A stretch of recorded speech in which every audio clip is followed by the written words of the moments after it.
Imagine an empire stretching from Siberia's icy tundras to Persia's scorching deserts. A few fearless horsemen built a global force. A small tribe rose to challenge mighty powers and conquer half the world.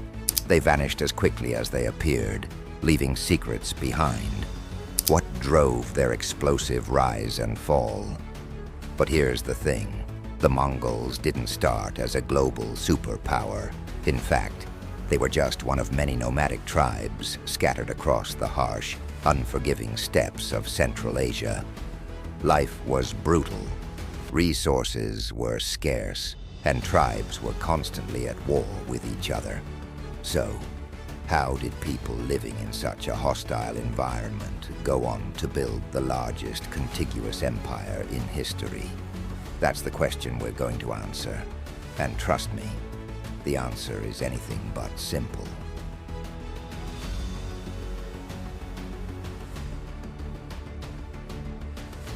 The steppes of Central Asia were a harsh and unforgiving environment. Imagine endless grasslands, stretching as far as the eye could see, with no natural barriers to protect against the elements. Winters were brutal, with temperatures dropping to -40 degrees Celsius. Summers were equally extreme, with scorching heat and little rainfall. Survival depended on adaptability and resourcefulness. The Mongols were master horsemen from a young age. Children learned to ride almost as soon as they could walk. Horses were not just a means of transportation. They were central to Mongol life. They provided milk, meat, and hides for clothing and shelter. In battle, horses gave the Mongols a significant advantage, allowing them to move quickly and strike with precision. But life on the steppes wasn't just about survival. It was also a world of constant conflict. Tribes fought over grazing lands, water sources, and even honor. Raids were common, and young men proved their worth through acts of bravery and skill. This environment shaped the Mongols into fierce warriors and cunning strategists. Into this world, Temujin was born around 1162. His father, Yesugei, was a minor chieftain of the Borjigin clan. Temujin's early life was marked by hardship. When he was just 9 years old, his father was poisoned by a rival tribe, leaving the family destitute. Temujin and his siblings were forced to fend for themselves, hunting and foraging to survive. As a teenager, Temujin was captured and enslaved by a rival tribe. But instead of breaking him, these experiences forged his character. He learned the importance of loyalty, strategy, and resilience. These lessons would later define his leadership and shape the destiny of the Mongol Empire.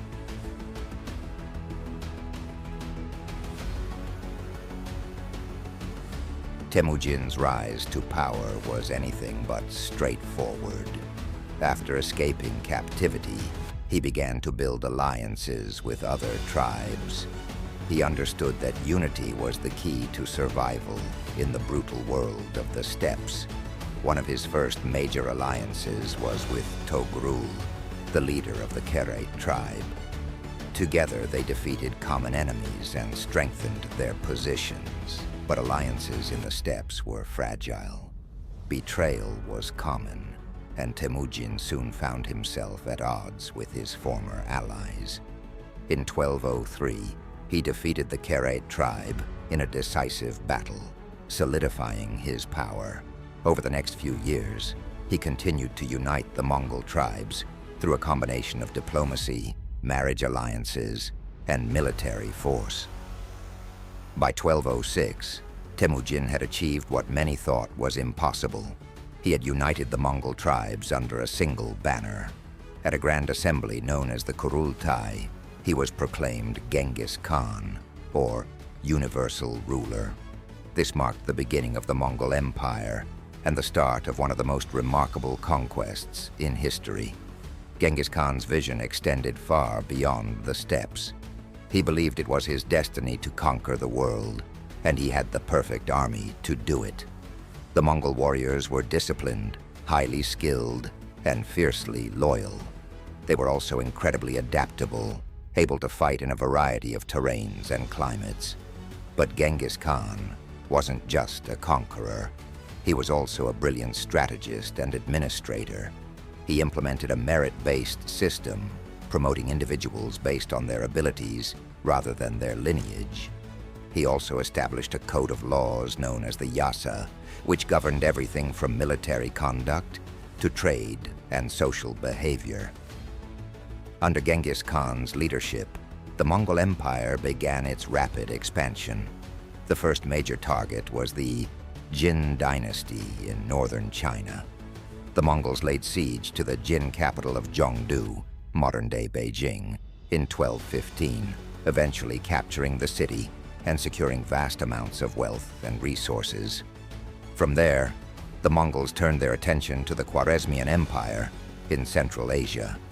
The Khwarezmian ruler, Shah Muhammad, made the fatal mistake of executing Mongol envoys, provoking Genghis Khan's wrath. The resulting campaign was devastating. The Mongols sacked cities, destroyed armies, and left a trail of destruction in their wake. By the time of Genghis Khan's death in 1227, the Mongol Empire stretched from the Caspian Sea to the Pacific Ocean. It was the largest empire the world had ever seen, and it was only the beginning.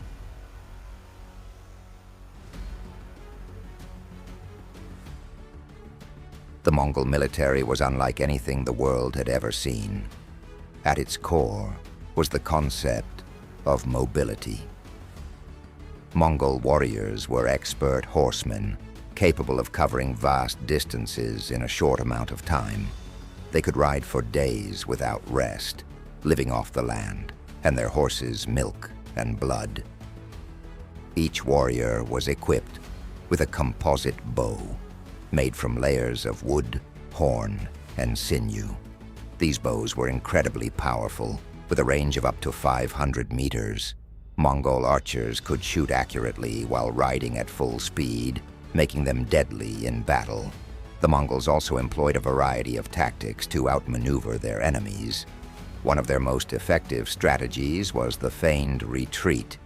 They would pretend to flee, luring the enemy into a trap. Once the enemy was disorganized and overextended, the Mongols would turn and attack with devastating force. Another key to their success was their ability to adapt. The Mongols were quick to adopt new technologies and tactics from the people they conquered. For example, they used siege engines and gunpowder weapons to breach city walls. They also employed psychological warfare, spreading fear and panic among their enemies. But perhaps the most important factor in the Mongol success was their leadership. Genghis Khan and his successors were brilliant strategists who understood the importance of discipline, loyalty, and adaptability. They led by example, sharing the hardships of their soldiers and earning their unwavering loyalty. The Mongol military was also highly organized. It was divided into units of 10, 100, 1,000, and 10,000 soldiers, each with its own commander. This structure allowed for efficient communication and coordination on the battlefield. The Mongols' military prowess was unmatched, and it allowed them to conquer vast territories in a relatively short amount of time. But their success wasn't just due to their military might. It was also a result of their ability to govern and administer the lands they conquered.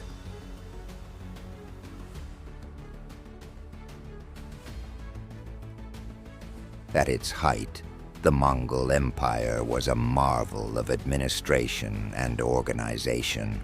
Despite its vast size, the empire was remarkably well connected. The Mongols built a network of roads and communication systems that allowed for the rapid movement of people, goods, and information. One of the most important innovations was the Yam system, a network of relay stations that spanned the empire. These stations were equipped with fresh horses and supplies, allowing messengers to travel quickly over long distances. The yam system also facilitated trade, as merchants could use the stations to rest and resupply. The Mongols were also keen promoters of trade.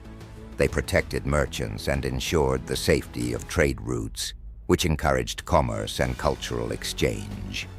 The Silk Road, which had been in decline for centuries, flourished under Mongol rule. Goods such as silk, spices, and precious metals flowed freely between East and West.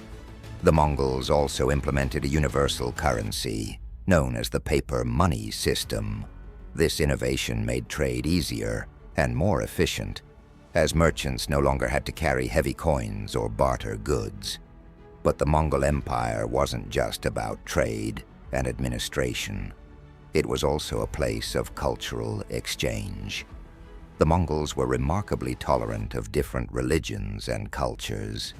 They allowed conquered peoples to practice their own religions and customs, as long as they remained loyal to the empire. This tolerance led to a rich exchange of ideas and knowledge. Scholars, artists, and craftsmen from different parts of the empire came together, creating a vibrant and diverse culture. The Mongols also facilitated the spread of technologies such as gunpowder and printing, which had a profound impact on world history. The Mongol Empire was a truly global phenomenon, connecting East and West in ways that had never been possible before. It was a testament to the vision and leadership of Genghis Khan and his successors, who understood the importance of unity, adaptability, and innovation.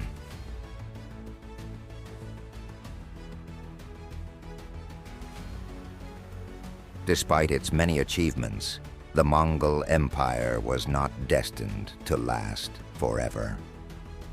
After Genghis Khan's death in 1227, the empire was divided among his sons and grandsons.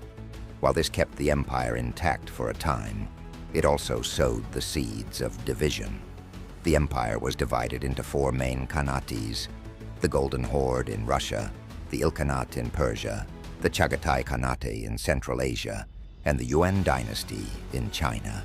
Each khanate was ruled by a descendant of Genghis Khan, but over time, rivalries and conflicts between the khanates grew. The Black Death, which swept through Eurasia in the mid-14th century, dealt a devastating blow to the Mongol Empire. The plague decimated populations, disrupted trade, and weakened the Khanates. By the late 14th century, the once mighty Mongol Empire had fragmented into smaller, weaker states. The Yuan dynasty in China was overthrown in 1368, marking the end of Mongol rule in the region. The Golden Horde and the Ilkhanate also began to decline, as internal conflicts and external pressures took their toll. By the 15th century, the Mongol Empire was a shadow of its former self. The Mongols retreated back to the steppes, where they continued to live as nomads. But their legacy lived on, in the cultures they had connected, the ideas they had spread, and the lessons they had left behind. So, what's the legacy of the Mongol Empire? It's easy to see them as just conquerors, but their impact goes far beyond the battlefield. They reshaped the world in ways we're still feeling today. They connected East and West, paving the way for the modern world. They showed us what's possible when people come together under a shared vision. And they proved that even the smallest of tribes can change the course of history. The Mongol Empire was a force unlike any other. It rose from the harsh steppes of Central Asia to dominate the world, only to fade away as quickly as it appeared. But its legacy lives on, in the cultures it connected, the ideas it spread, and the lessons it left behind.